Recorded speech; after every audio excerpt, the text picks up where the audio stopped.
We are recording today so that anyone who can't stay the whole session or who is missing today but registered anyway would have access to the recording as well as you, so that you could review this at your leisure. I want to welcome everybody who's logging in today. My name is Marnie Rain, and we have the beautiful Maura Sills with us today. And we'll just take a moment. I have a few announcements. We'll just take a moment together while everyone's computers are loading. Make yourself comfortable. And if you are okay to come on your video, we understand that can't always happen. It is so lovely to be able to see the faces. Let me tell you a little bit about what to expect today, as well as many of you. It seems like I heard Maura saying that she recognizes faces, so many of you may know her.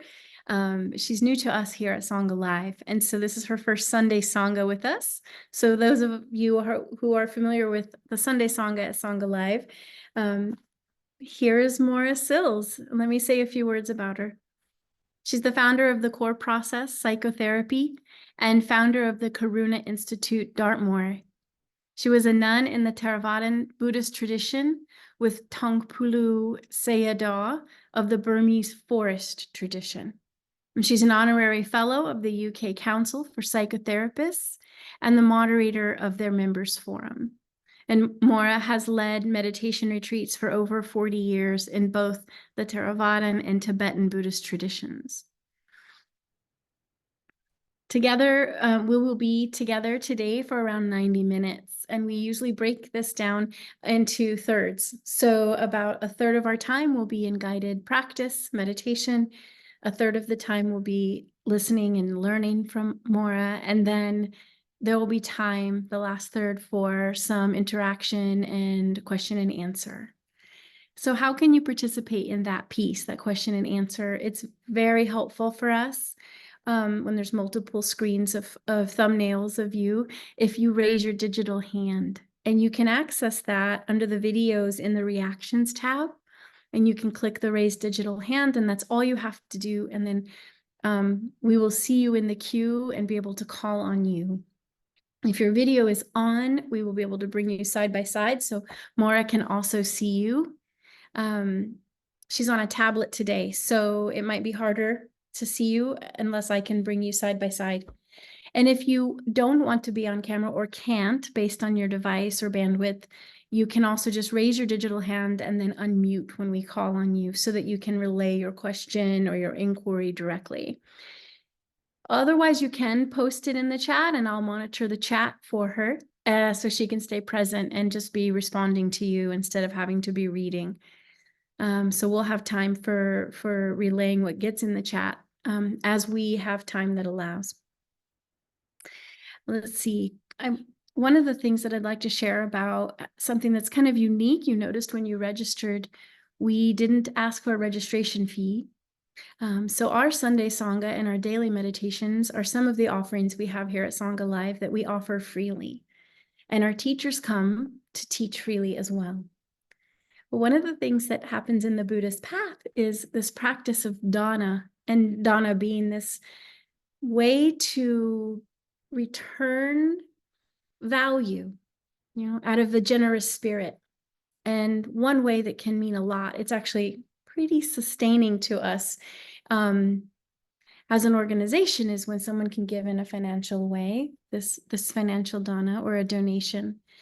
Also, we share any donation that comes in today through the dana link that I'll put in the chat. We share that with Maura.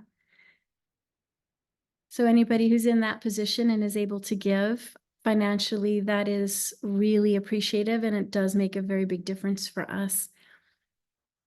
Although we wouldn't have a Sangha without you. So just being here and sharing of your time and your practice is also something that we cherish. So thank you.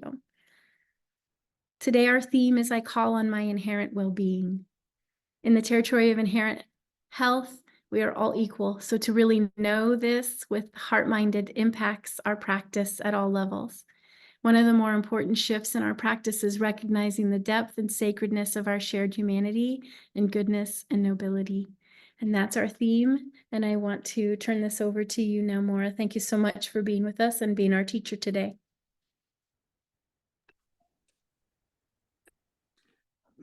Thank you, Marnie.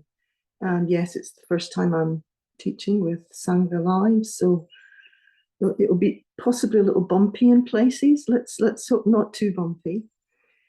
I don't know where all of you are living just now, so we'll be in all sort of different time zones, but just to take a minute to be in whatever time zone you happen to be in and where you happen to be, just so as you don't have to overstretch yourself in order to be here. So just being where you are and settling in. I'm going to put back on so I can see people for a while.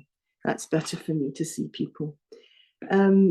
It's lovely to see people that I recognize. I didn't expect to see you here. This is wonderful. But you'll hear the same old boring teachings as every time. So put up with me. And it's a real privilege to meet so many new people. And I hope that at least our sitting together, our being together, will, in its own right, nourish that sense of our interconnection, our belonging. So as Marnie said, I'm going to invite us into some meditation, first of all.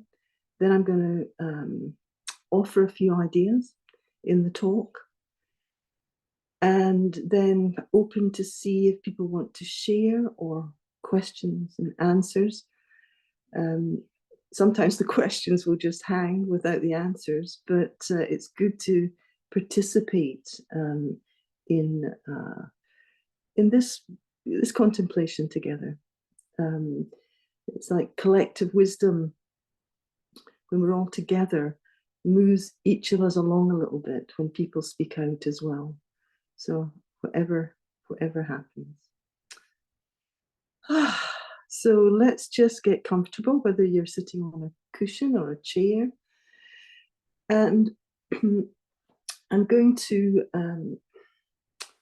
offer a little bit of instruction, and then we'll just sit in our community, our collective silence together for about, I don't know, 20 minutes, a bit more perhaps. We'll see how I'm going to catch up with the time division into threes. Before we start, the topic is about wellness and well-being, and about that quality in some way connecting us to each other, allowing a connection. But one of the important aspects of any meditation practice or psychological practice, for most Westerners, perhaps not everyone, is to really find a sense of safety again, of a place that feels sort of good enough so as we can soften and let go a little bit into our experience. So for this meditation, I invite me and us to imagine or even experience that the space in which we sit just now is relatively benevolent. And if we imagine that, then the body can respond to the possibility of safety. So if you just get comfortable and allow whatever support you need in order to support the body, so as you're sitting nice upright. And just for a moment or two, that possibility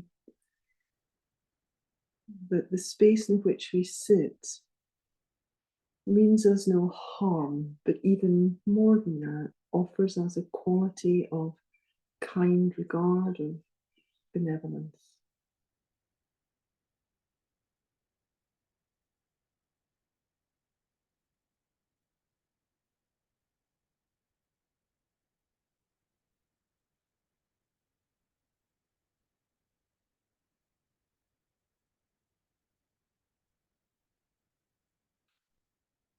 Taking some time, and you probably all have your own ways of doing this, but of coming into this embodied moment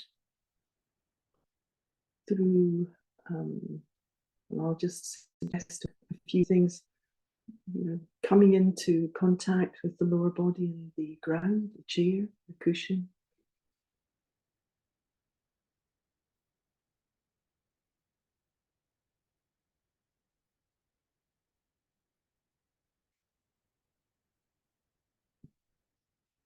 Allowing awareness to drop down through the body. And so, wherever that contact is, allowing the quality of sentience, of my body's sentience, to the earth's body of sentience. There is a meeting potentially.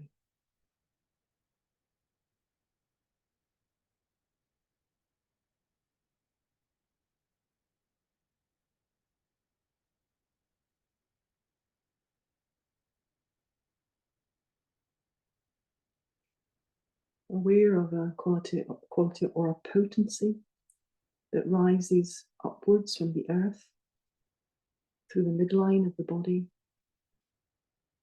slowly, section by section.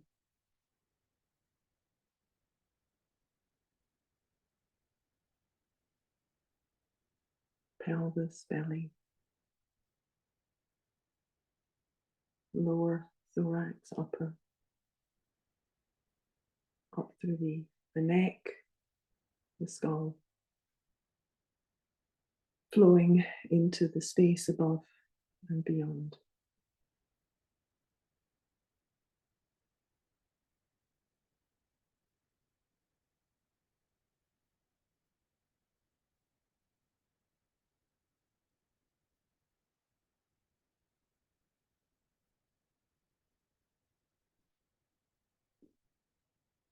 If it's helpful, that's spending a moment or two with your awareness in the practice of hearing,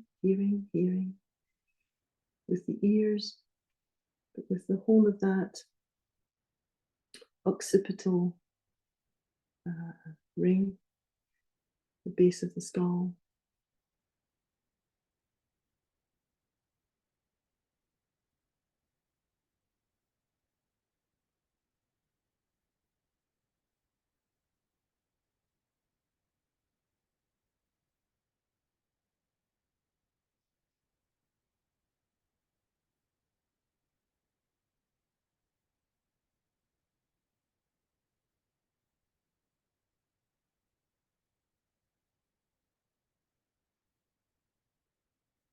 Relaxing whatever is possible in the body as we sit,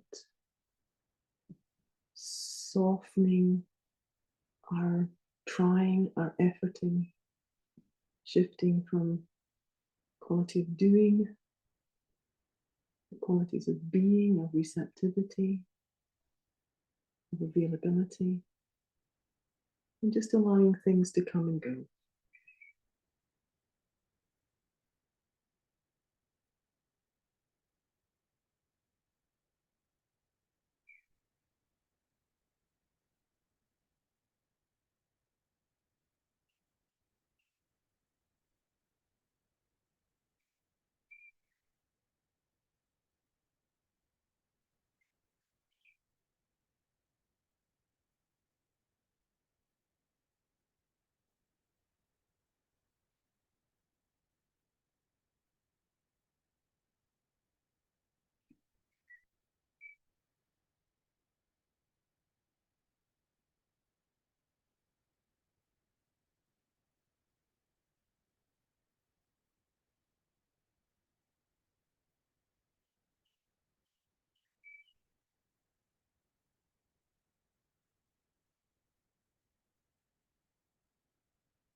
if it's helpful, rather than getting pulled into the particular aspects of your experience, whether that's thinking or sensing or the energies or the feelings or the emotions.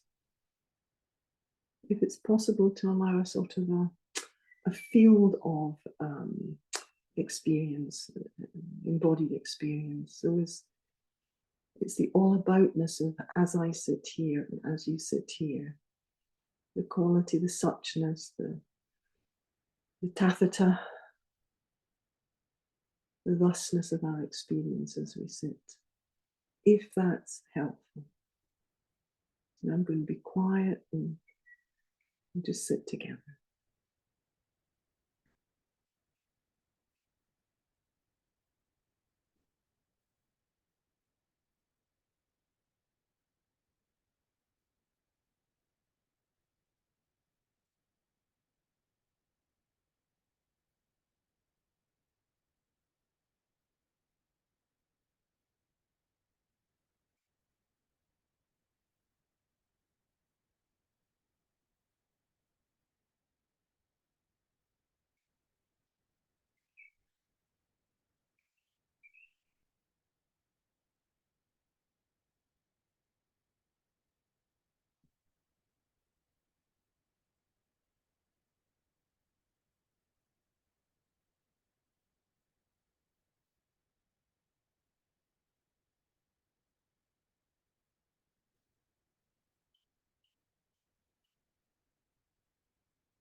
Thank you, everyone.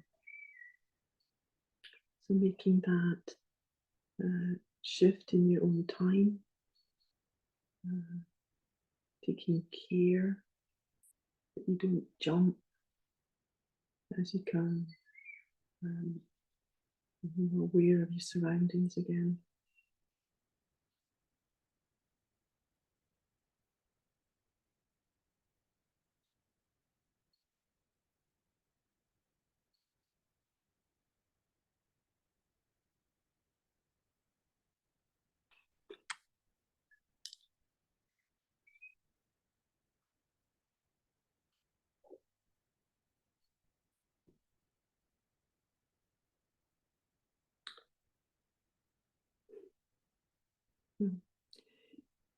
Thank you. I'll just see what I can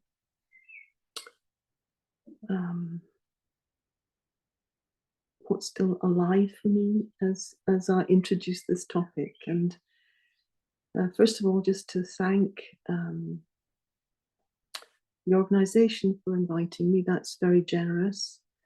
And one of the things I noticed when I was looking at your website was, I think it might have been London Insight, I'm not sure, but Martin was teaching.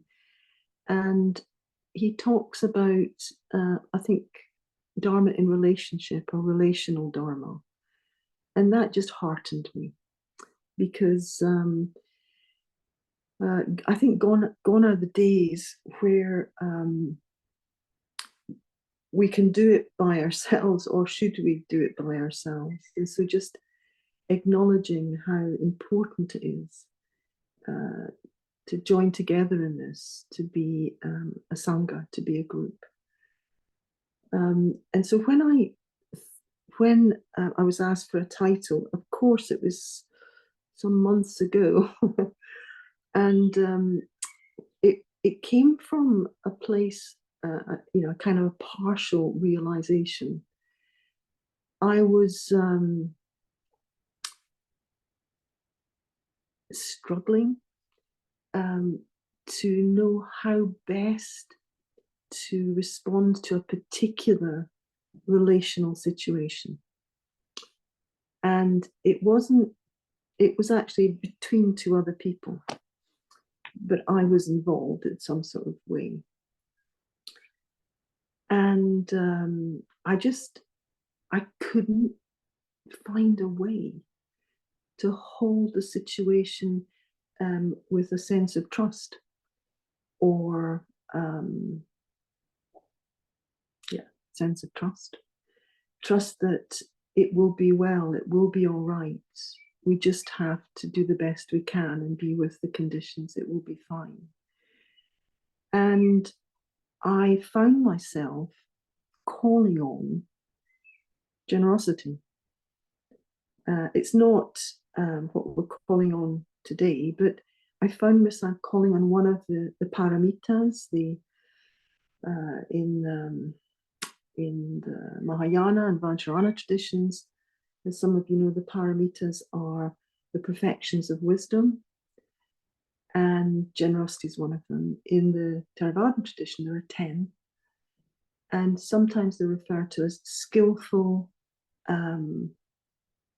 means. And I find myself calling on generosity, not as my generosity, but as the generosity. And I was surprised because it immediately happened.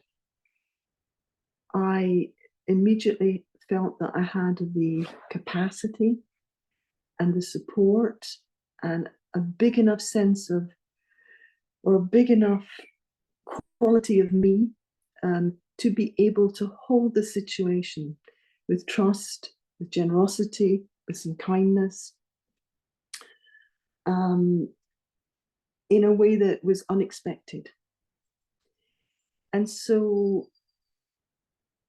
it's not a case of going around all the time calling on these illimitable qualities of our human beingness, because that's just not how it works. But I find when I notice that I am lacking, when I am less than who I might be, that I need to ask for help. I need to reach out with a sense of, if I ask, perhaps it will be there. And this human trait, it's kind of, I think it's a Western trait, in terms of not truly understanding, and I don't truly fully understand, but not truly understanding that these illimitable human qualities, and of course we can look at them in terms of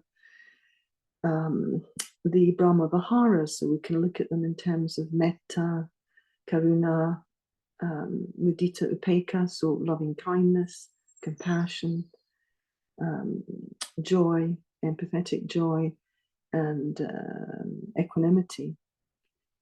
They are, they're taught that they're illimitable, they're boundless, they're intrinsic. You don't have to, they're not ours, we don't have to earn them, but they're qualities that can be participated in with our own human nature. And this sense of calling for help seems to be a way to really feel the support of some of these qualities. And when I experience those qualities, or to whatever extent I experience those qualities, it does make me, it does support my sense of faith, trust in the teachings, in the practice, in that bigger, more noble sense of who I might expand into, allow, whatever the words are. So when I was thinking about the topic for the talk, I call in my intrinsic well-being. It was partly that, and it also was reinforced when I was listening to a talk by Tara Brach, and she was talking about the nocebo effect. Some of you probably have heard of this, and it's not exactly the opposite of the placebo effect, but it's when there's an expectation that we're going to fail, that it's not going to work out, that it's not possible. Yes, it's and it's unconscious or subconscious, but it seems to be that there's an awful lot of us on the planet in the West who are practicing within the Dharma, who, unbeknownst to ourselves, carry this nocebo effect, that we won't realize peace, joy, happiness, our true nature, our awakened nature. And so when I came back to well-being, for me, well-being has both a developmental, there needs to be some developmental understanding about what I mean, or what could be meant by well-being, but it also has just enormous implications in terms of our spiritual practice. So when I call in my illimitable intrinsic well-being, I'm calling on that sense of personal wellness, but I'm also calling on that sense of those qualities of mind which are already awakened. So I'm calling on the well-being in the sense of the awakened mind. And they seem, however, to be connected. to be in relationship for practice. So hopefully this is all right, because I'm going to talk a little bit psychologically and developmentally. When the model, the kind of way that we try and talk about personal well-being in terms of the developmental psychology of it in the work that we do, is we talk about our basic nature and the babies, the fetuses, basic nature being that of availability. That there's an openness, there's an availability. Sometimes people call it love. There's an expectation of being received and responded to. Others, there's also an intrinsic need for the baby to be responded to, resonated with, attuned to. And if it's, this is really the shorthand, if it's good enough, doesn't have to be perfect, doesn't be all the time, doesn't have to be from all the one person, but if it's good enough, that individual, that infant, the child, the adult, has the capacity to be available for inner experience and for all experience, and also has a sense of trusting, not naively trusting, but trusting. Also a sense of connection, of being to being, heart to heart, mind to mind, chitta to chitta, connection, connecting, and a sense of belonging beyond the family, the potential for a sense of belonging beyond the family. So that belonging, that sense of good enough warmth, care, love, responsiveness, attunement, acceptance of the little one being to being. If that's enough, then that little one, from feeling a sense of belonging, openness, receptivity, availability, and self-regulation in terms of being a person, a little one, human being. Those qualities then are support the bigger practice of opening, of allowing, of trusting, of the greater sense of belonging, not just to our family of origin or to our primary people in our lives, or to one Sangha, or to my nationality, my culture, my color, all of that. There's what I'm suggesting is there's a bigger sense of belonging, which is it's not cognitive. It's, of course, it's subtle body, subliminal body to subliminal body, subtle body to subtle body. It's like it's in our cells. It's like this sense of openness, availability, trusting, connecting, being to being. The fluidity of that is a process. And that process then, when we have the opportunity of practice, allows the non-separate, the non-transactional nature of consciousness, of mind, embodied mind, to connect yet further with other human beings, with all human beings.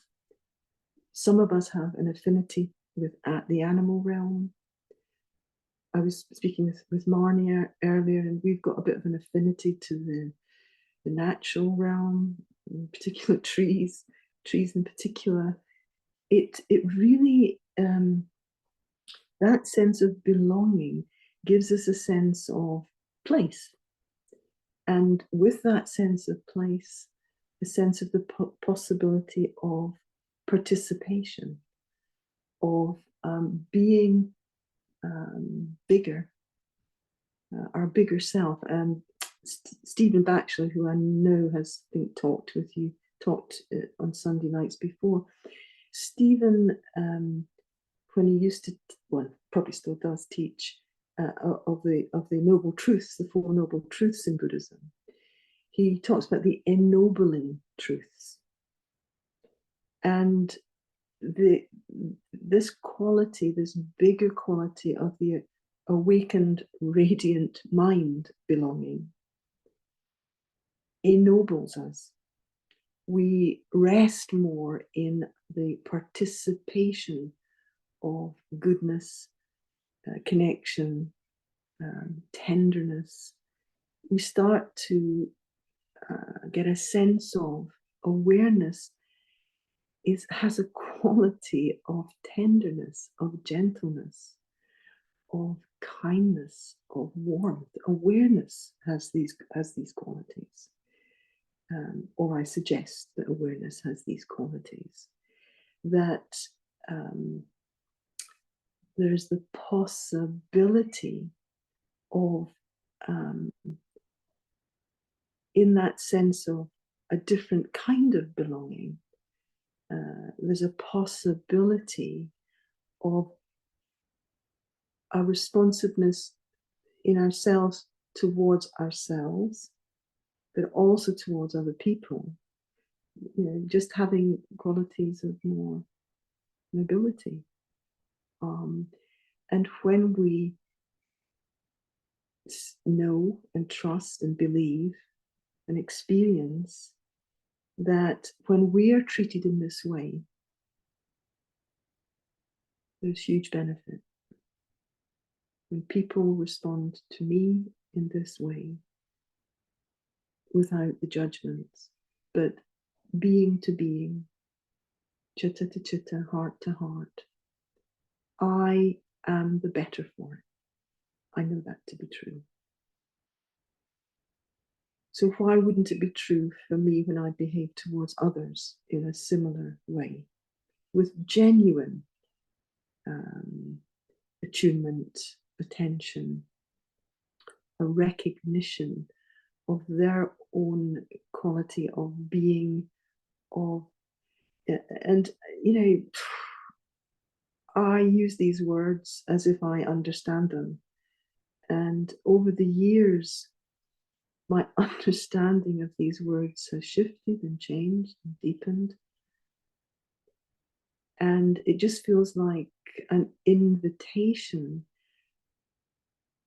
for a contemplative inquiry, an embodied contemplative inquiry, to go to deeper and deeper and deeper levels of what is this? What is this? Just that simple question, not expecting a cognitive answer, but what is this? Much more like the suchness, tatata or tathata, the suchness of the experience, the all aboutness of the experience. What is this? What is this? What is this? And this gradual practice of mindfulness, where we allow the nature of relational mindfulness to know what, how things are, what this is, and that one of the things that mindfulness helps with is it prolongs that pre-verbal or precognitive moment of knowing. Mindfulness, as we touch into our experience, prolongs precognitive knowing in a way that doesn't go through the loop of the cognitive mind. So as we continue to trust and sort of settle into that sense of benevolence, belonging, then our inquiry can deepen and expand in a natural and organic way. It's interesting, well, I find it interesting that the qualities that can heal the wounds of our being, the wounds, the wounded places of our being nature. Sometimes, I guess, people talk like our existential nature, but for me, it's an embodied. It's a real thing. It's not a concept. It's a quality of.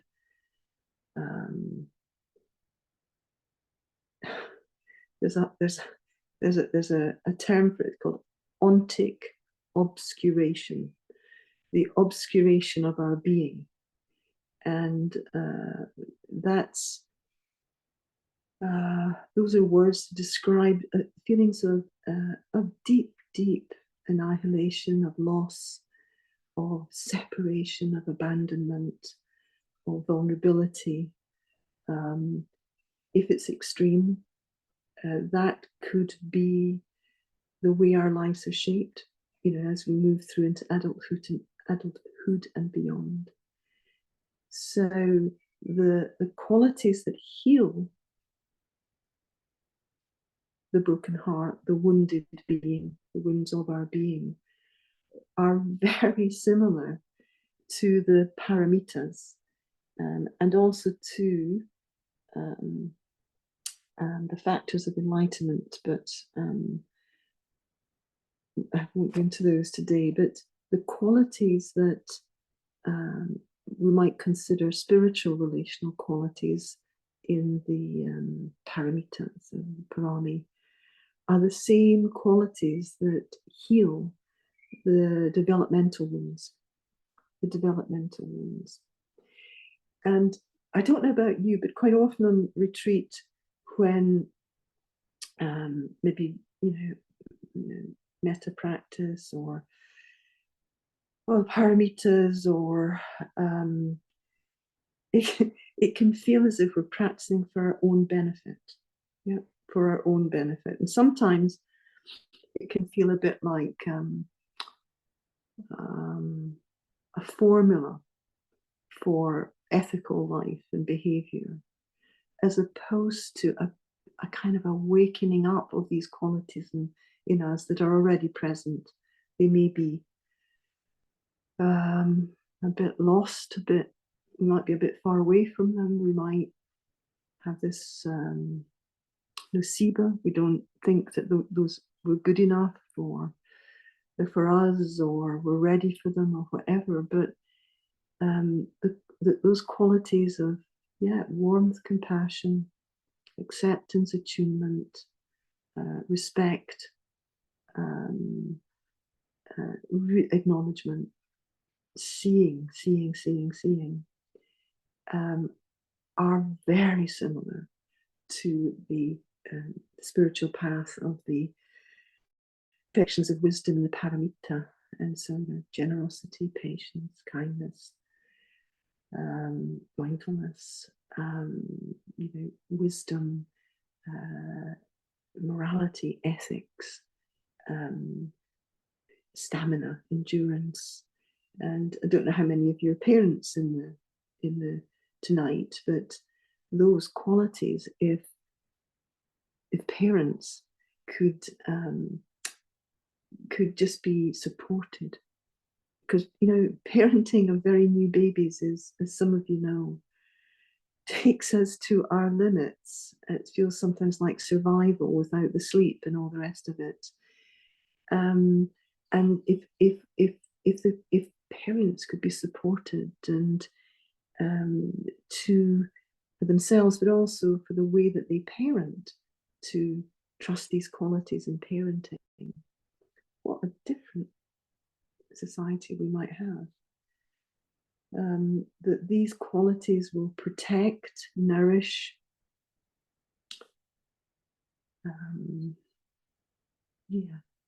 that tender place of being, of heart, of that empathetic field. And I'll finish in a minute or two because I want to make just one final connection, that this developmental territory, if it's not well enough, if there's not enough sense of our own well-being, our inner sense of goodness, then it makes it quite difficult to contact mudita, to contact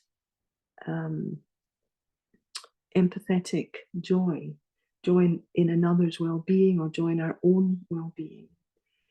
But for me, there's another aspect of mudita, which is, as some of you know, one of the four Brahma Viharas, the four illimitable states of being, sometimes they're referred to, is that for me, mudita is also to do with spiritual confidence. I mean, I'm not saying it's all to do with spiritual confidence, but it has to do a quality of that, trusting that empathetic resonance allows of the well-being in another, of the good in another, orienting to the happiness and the peacefulness of another. Those qualities also relate to our spiritual sacred practice, that if we have trouble with our sense of our own well-being, it's hard to have a sense of empathy. The Pali word is anakampa, which means a deep resonance or empathy with the other, with this, particularly with the suffering in another. But if we don't have a sense of trust in that empathy at all sorts of levels, of being to be in connection, then when times get really hard in our lives, in our practice, which they do, and they will, it's because we're human beings. Gosh, isn't being a human being hard? I think it's just really extraordinarily hard to be a human being. It's the biggest opportunity, and it's just really hard, you know. But when we hit into the abyss, the times in our life where we've just lost the thread, lost hope, lost a sense of any sort of sense of well-being, that there's something about spiritual confidence, which, you know, over, I don't know how long you lot have been practicing, but I think I'm a slow learner. I've said this before, but it's taken me a long time to have those droplets of spiritual confidence over a lifetime of practice coalesce at some sort of level in my journey to give me much more of a sense of spiritual confidence. I lose it, of course I lose it. And sometimes it's only a cognition, it's only a memory. It's only a bit of hope. Hope not in terms of things being different, but of me returning to wholeness. And remembering goodness, remembering well-being, just remembering. So to invoke, to call on for inspiration, for our well-being, opens the possibility of, if we attend to that sense of our own goodness, well-being, the possibility of connecting into the bigger field of the unconditioned mind, connecting into the qualities of our awakening mind, and that with other people and their other people in their heart minds, and that support that it gives us to help us just on the journey, to help us on our way. So everyone's looking kind of either serious or bored. So it's very difficult to read, isn't it? I don't mind serious, but I'm really sorry if you're bored, and that somehow what I'm saying hasn't made sense or connected in some way. But I think it's probably enough. And before we open up into any of the questions or sharing, for me, that would be wonderful also. Shall we just sit for just a few minutes to let whatever is going on in our heads get into our hearts? And so as I remember a Christian description of contemplation, which is having a good thought, or having something that's worthy of thinking about, whatever that might be, and then dropping it into the heart. So it's a dropping into the heart for the heart's knowing, the direct knowing of chitta, of the heart's knowing. So if you're willing, let's just sit for 5 minutes. Thank you.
Thank you, everyone. So we've got a little bit of time, and Marnie, if you'll help me out with the hand raises, and that would be lovely. Thank you. Yeah. Tina has her hand up, and so I'll bring you on, Tina. Hello. I don't know that I really have a question, but sort of I wanted to express appreciation for the reminder of remembering that well-being is within all of us. And I think that's, we know that we have our daily practice, but I remember a couple of times early on, I would get to a point where it felt like things were falling apart and I was doing something wrong. And, my meditation instructor would say, no, usually at those times, some breakthrough is about to happen, and don't give up and don't give up. But I always want to give up my spiritual practice first thing, because I feel like I've spent so much time and energy and I expect miracles to happen. And then I see what's going on, in the world and all of those things. And we keep thinking that if it's inherent in all of us, why are all of these things happening? And so it's just, I just wanted to express appreciation for, having this opportunity for us to be reminded, to not really look at the dysfunction and disease, but to look at our inherent goodness. And when we do cry out for help, sometimes it does arrive. So thank you. Thank you, Tina. Thank you. Yeah. And I really appreciate what you brought in about all that's going on in the world, and how it seems sometimes that we're overwhelmed with aversion and badness and difficulty and suffering and horrible things. And they're there. There's something in me that says, but maybe my duty, my responsibility, as well as other things, is to see goodness wherever I can, So thank you for bringing that in. Thank you. Thanks.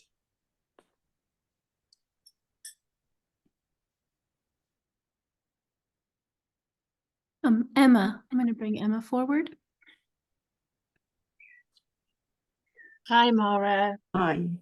I firstly wanted to say thank you so much for the talk. I found it really insightful, and I've not called upon the parameters before, and I think it's something that I definitely want to invoke in my practice going forwards from your talk. I can see how that would be really supportive, especially in times of like chaos and crisis and things.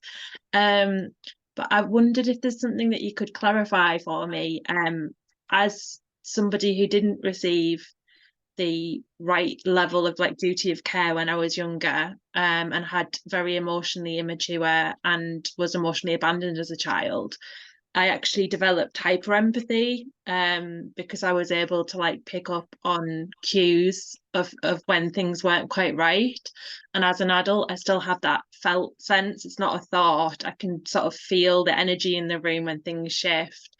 And maybe I dipped in and out of the talk. I've got things mixed up, but it seemed like there was an implication that if you didn't receive the right duty of care when you were a baby, and growing up, that you find it hard to get in touch with empathy. And I didn't know if I got the wrong end of the stick there or...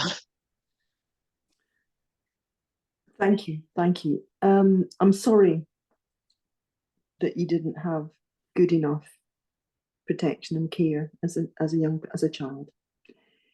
And this sort of super sensitivity, empathy, it's perhaps not the kind of empathy that I'm trying to describe. it sounds to me as if you've developed a really keen hypervigilance. Yeah, and able to pick up things that other people might not, for your own protection, you know, I mean, and that's that can be a really helpful aspect of our lives. However, sometimes it's not. Sometimes it's very tiring in your nervous system. You know, your nervous system is constantly on alert in certain social situations, perhaps, or with certain people. And this is just a kind of a first aid. This is first aid. If you could really, it's really about just helping your nervous system a bit. But if you could focus on the midline in your body, so from contact with your feet on the ground if you're walking around, or your bottom on the chair or the floor, and then that imagining of the earth, a potency rising up through the body from the earth, right through the vertical. Yeah. It really can start to help re-regulate, yes? And it brings your awareness in, yeah, as opposed to it being in the field around you, picking things up. And it can eventually have a bit of a soothing effect on that part of you that feels perhaps still a bit at risk, in danger, yeah, in need of protection. It's just a first aid, it's not the answer, but it might be helpful, physiologically at least. Yeah, it's definitely a good grounding technique. I guess my question was sort of more relating to the assumption that people that didn't receive that duty of care don't develop empathy. And just to elaborate further, because I'm aware that empathy isn't hypervigilance, that was maybe a poor example to refer to, but I do feel very deeply, and I've had to develop good boundaries through therapy and things like that because I didn't have them before. And like you talk about grounding techniques and just bringing yourself back into the moment and into your body. But I still have that sense of, you know, and I'm not speaking just from my own experience, from my other friends and other people that I know that's definitely the case. And I just think that, yeah, it just because you had that experience as a baby and growing up, it doesn't mean that you don't develop those skills as well alongside that. Absolutely, absolutely. And, you know, as you talk and as I'm with you, I can experience you as a deeply empathetic person. I can really feel that we can recover. You know, we can recover. And it's not as if we don't have it, but it does need a bit more care and attention. We need a bit more care and attention. Yeah. So if any way I said, and you heard, and I said that if you've had a bad start, that you don't feel a deep sense of empathy, forgive me, that's not what I meant. But that empathetic sense of our own well-being and goodness needs a bit of nurturing, a bit of nourishing. So as it's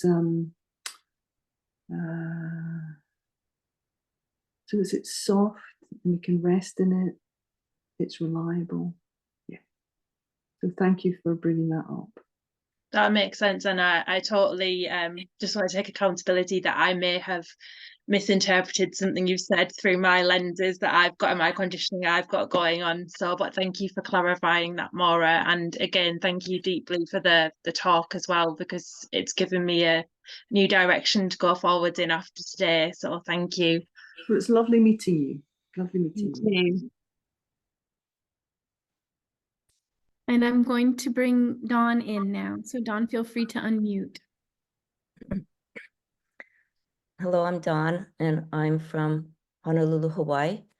And I'll start with that I did an undergraduate degree in music. And then my calling was to help people in the health field. So then I went to medical school. So I'm actually a geriatrician and a palliative care physician. And then starting with that, I'm kind of all over the place. I thought this, I'm kind of new to all of this. I've been doing mindfulness and spirituality for about 4 years. And I think that it was because in my line of work, I didn't have, and I think you kind of brought it up, you made it clear for me when you said spiritual confidence. And what I'm starting to discover, or even learn the word spirituality, I think just in the last, like a year ago, because in our health field, it's nowhere there. There's no language, the chaplains are suffering. But the thing is that we're good at doing physical pain and doing diagnosis and treatment, but not the other pain that comes with psychological, spiritual, or even interconnectedness. And where I struggled was when people would get angry at me and say, "You're taking my meaning away. You're taking my hope away." And I didn't know what that meant. And that resonated in me. But I think that, that's one of the things I struggle with. I mean, and so I really like the idea that you talked about the baby and accompanied, and sort of, I use the word accompany now, that I accompany other people and try not to be judgmental. But that's a question with me about judgmental and discernment. So, and I think of myself, and others. That's very complicated.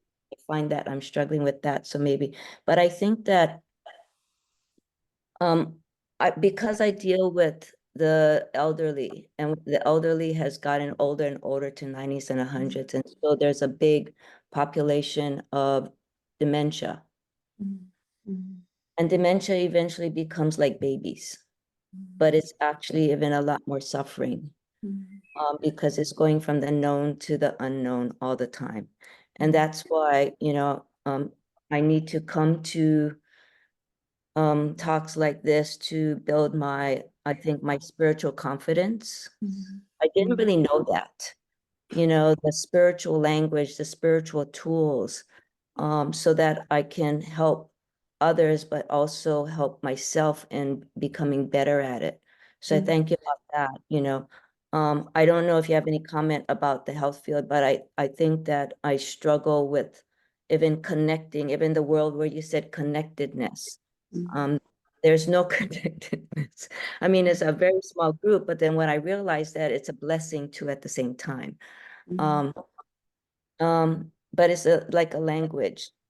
So I struggle with that. And then I think that what I was particularly struggling with is about, I think, my own sense of judgment. And that I'm a person that says, people say, well, you're a doctor, you pave your way, you're confident, this and that, but I'm really not. I call myself a non-academic, but I think it's because I always thought I reached with my heart, but then when I think about it, it's a very vulnerable place that you have to go to, and I don't think I think people hear me understand that, but I didn't really understand that before. But I think, how do you do your own self-care? How do you continue to connect, on a daily basis with your staff, and your patients and the higher ups and wherever everybody else. But that's the thing, is that I didn't really realize about interconnectedness or interbeing before. And so I just wanted to say that, for example, that one of the things that I have to really coach my families about is that the people with dementia have to be in a place where they're connected and they're safe. So I say love, safety. So thank you for reminding me about the safety, about even the safety for myself. So what I was wondering is if you could give me a tool. I know you said generosity, but I didn't quite understand that. about when you, because I'm a person that I don't really want to get into conflict with other people. And I was thinking about that's violence, conflict. And so then I judge myself about it. And so I end up being inconsistent about it, because then I go, well, I don't want to go there, especially if, so I was wondering, but I think that when you really have to do it, how to not judge yourself because you're going to some place where a system isn't working and there's errors being made, but yet when I think what it is, how do you talk with somebody that is not receiving, that is not open, that is actually closed? I mean, closed. But you need to work with them. So maybe that's what the question is. I'm sorry for the long, No. but it gets to be, because I want to be able to, because I see the goodness in them, but then there's the other, I would say, the behaviors that are not, and I think that they're being closed. And so I know it's really difficult when they're closed and being connected as a team, because then the whole team goes down. Yeah. Thank you. I know that there are other people that work in medicine that are here in the meeting. And, it's a trauma field. Everyone's in trauma. Everyone's just surviving quite often within the medical field. Some places more and some places less. But before I forget, Dawn, there's a book by somebody called Dr. James Griffiths, Griffiths, and his wife, I can't remember her name. And he's American, and he's a psychiatrist, and his book is something about how to talk to people. How to talk to people. I don't know if it's in psychotherapy or not, but he's written a book about how to connect with your patients in physical illness and psychiatric conditions, to re-find meaning. And you used the word meaning a little earlier. So see if you can find the book. If not, tell Marty and I'll try and find the full title for you. We could talk about this territory forever, because it's full of trauma and pain and shock and grief and suffering and loss. And it's just the whole of life just thrown into it, your field, where you're working. And I guess what I would say to you is find places like this, find other places where there are people who speak your language. Maybe your team, maybe the team won't participate in connecting and in what you feel is important, but it's important for you as a person, I hear. And find places outside, find places where you feel safe and seen and heard and not judged. And that's my quick, again, first aid for the evening.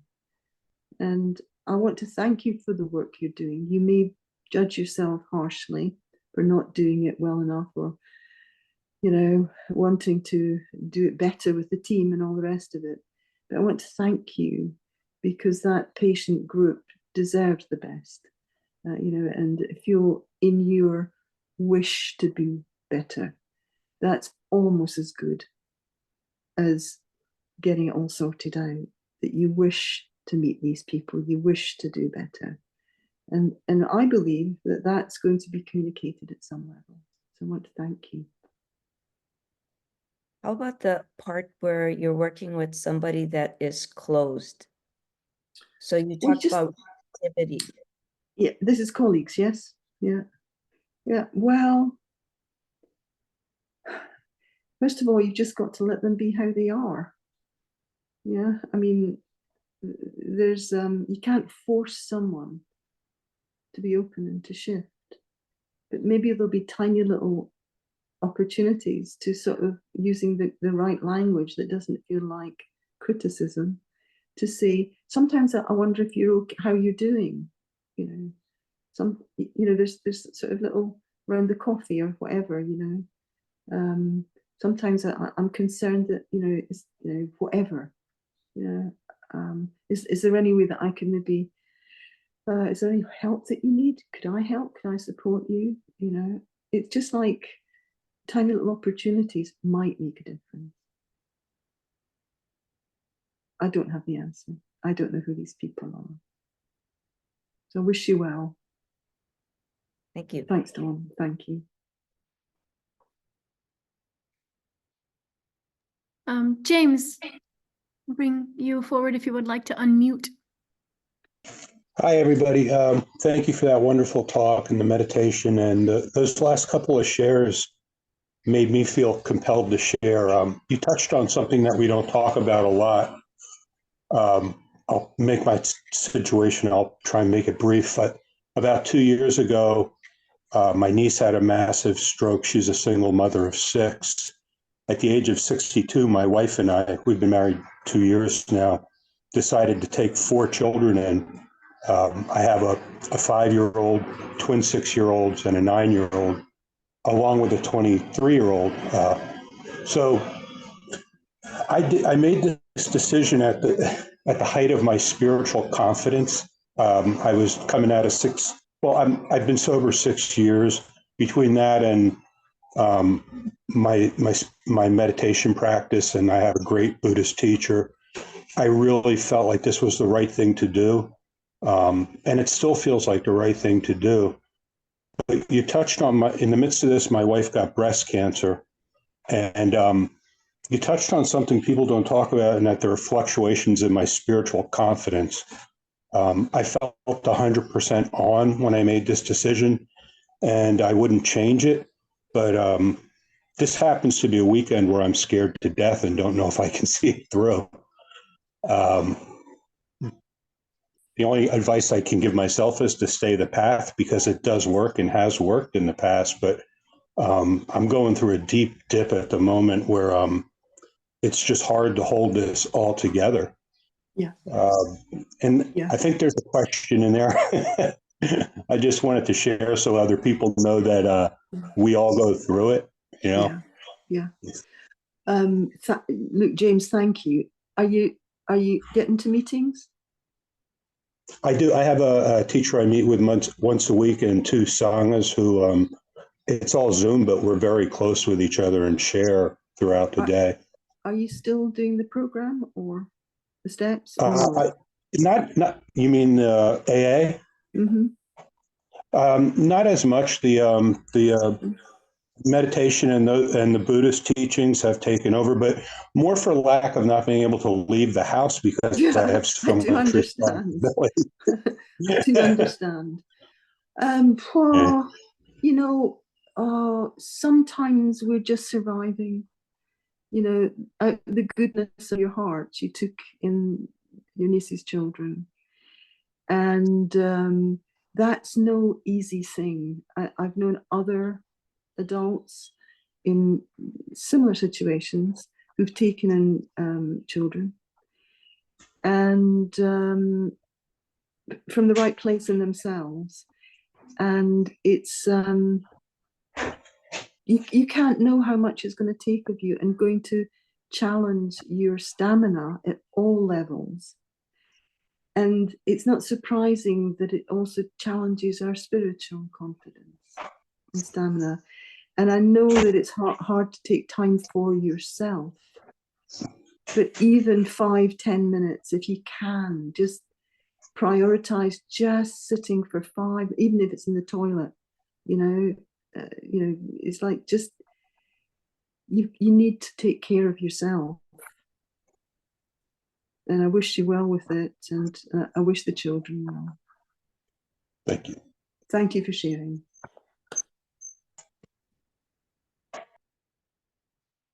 Marnie, I'm just wondering about time. What shall we do? Yes, I think we're at time. So what I've done is I've put your personal website in the chat, as well as a link for the Dana, the donations, and to some other links just about Sangha Live and such. And so people can gather some resources out of there before they log off. And really, I think if you're okay, whatever you'd like to say to usher us a good day. Thank you so much for being here and teaching and your presence with all the questions. I just love the questions and engaging with people much more than giving a talk. So I really appreciate the questions too. So thank you. And Marnie suggested at the beginning to me that we just, in the saying of goodbye and wishing each other well, you know, we're all struggling, we're all on the path, we all have our ups and downs. You know, good days, bad days, or good years, bad years, never mind good days and bad days. That we unmute so as we can say goodbye to each other. Is that right, Marnie? Yeah. Thank you so much for hosting this meeting. Thank you.